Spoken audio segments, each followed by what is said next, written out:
Jewellery प्रतियोगिता रे पुणी चमकिले ओडिया झियो। जातीय स्तर फैशन शो रे बाजी मारिले भद्रक झियो कृष्णा साहू।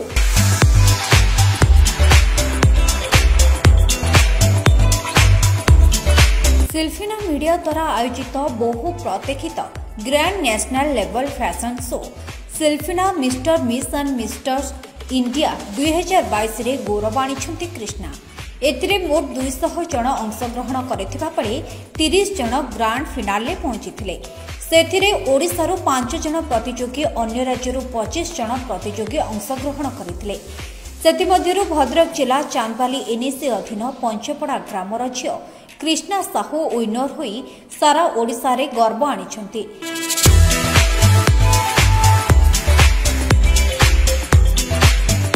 कृष्णा साहू हेउछंती भद्रक जिला सावरंग धर्मशरण बिंधा ग्रामर अवसर प्राप्त आर्मी सुबेदार मेजर गंगाधर साहू एवं अमिता साहू सान झियो।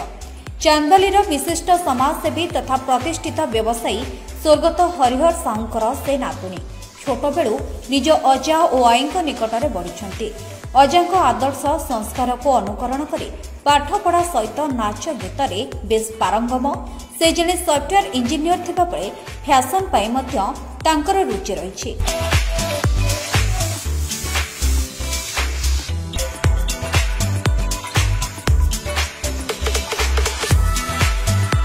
कृष्णा साहू चलित 2022 मसीहा पुणे स्थित अनुष्ठित fashion show Silfina Shri miss Shrimati India 2022 को सफलतार सहित अतिक्रम कर विजय मुकुट परिधान करिसेंती। पूर्वरु 2021 रे अनुष्ठित ओडिसार जी सार्थक चैनल रे अनुष्ठित रज क्वीन होई सारा ओडिसा रे परिचित होइतिबा बेले 2021 रे पुणे रे आयोजित मिस हसी ओनिस्टा एवं 2022 रे ओपेरा मिस इंडिया रे फास्ट रनर्स अप होई सफलता हासिल करथिले कृष्णा। तेबे कृष्णा कहती चेष्टा ही सफलतार मूल मंत्र। सफलता मिलू कि न मिलू चेष्टा करबा आवश्यक। हार हेउ कि जीत सबुबले आमे नुआ जिनिस शिखिबा। तेबे चेष्टा करंतु सफलता निश्चिंत मिलिबो बोली से कहिथांती। Bureau report PPL Odia. निज घर को क्लीन किंबा हाइजीन रखिबा पई किणंतु हाइजीन प्रो। हाइजीन रखिबा रे highest trusted brand. For business inquiry, contact 7873 456 786.